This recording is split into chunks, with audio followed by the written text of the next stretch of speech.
We're tracking breaking news out of Sacramento right along Howe Avenue between Hurley and Fair Oaks. Sacramento County Sheriff's deputies are investigating a shooting at the 1100. That's a big apartment complex on 1100 Howe Avenue. KCRA 3's Michelle Bandor is on the scene right now with the latest information. Michelle?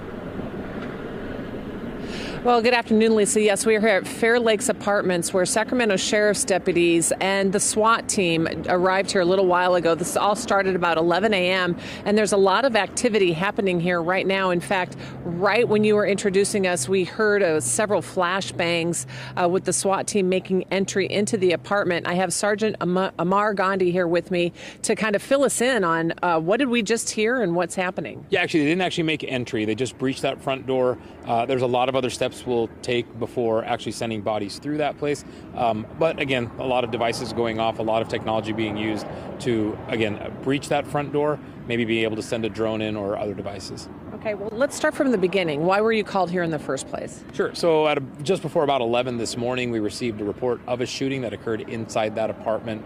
From there, we learned that there may be still a total of 3 people inside, including one that might be a shooter, a victim, and then maybe a third party. So that's where we are, and again, we just have to find out what's inside. Right now we're going a lot based on witness accounts, so it's stuff we still have to confirm.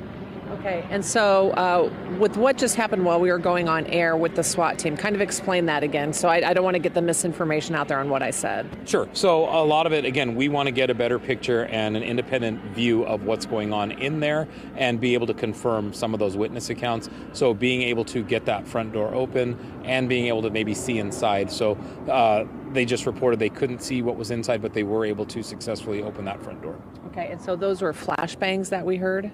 I'm not 100% certain what they used, but it was not, they weren't gunshots, if that, I know that's what some of the immediate concern was, but no, they might have been flashbangs, they might have been other devices used for that technique. So have you had any type of contact or crisis negotiators here trying to speak with the shooter? Yeah, they're actually all here now. We exhaust that option first. There was no contact that was able to have been made. They tried contacting him on the phone and they were unsuccessful. So again, our immediate concern right now is for the person that may or may not have been shot, and then we'll go from there.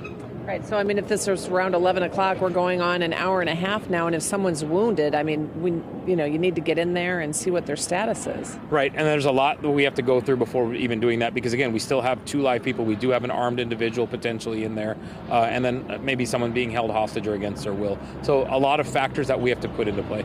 Okay, and then you've evacuated apartments here, correct? Yeah, correct. There are surrounding apartments that may have been affected that have been evacuated since. Okay, thank you, Sergeant Gandhi. Yep. I know he'll stay out on the scene and give us the latest information, but I mean, you heard it right from the Sacramento County Sheriff's Department, the situation that's going on here. So could be kind of a dire situation once deputies can get inside and see exactly what the situation is, Lisa. We're just going to stay out here on the scene, of course, and bring you the latest information when we get that. All right, Michelle, thank you for getting all of that new information for us and the latest. We appreciate it. Thank you. Be safe out there. A former Folsom teacher aide is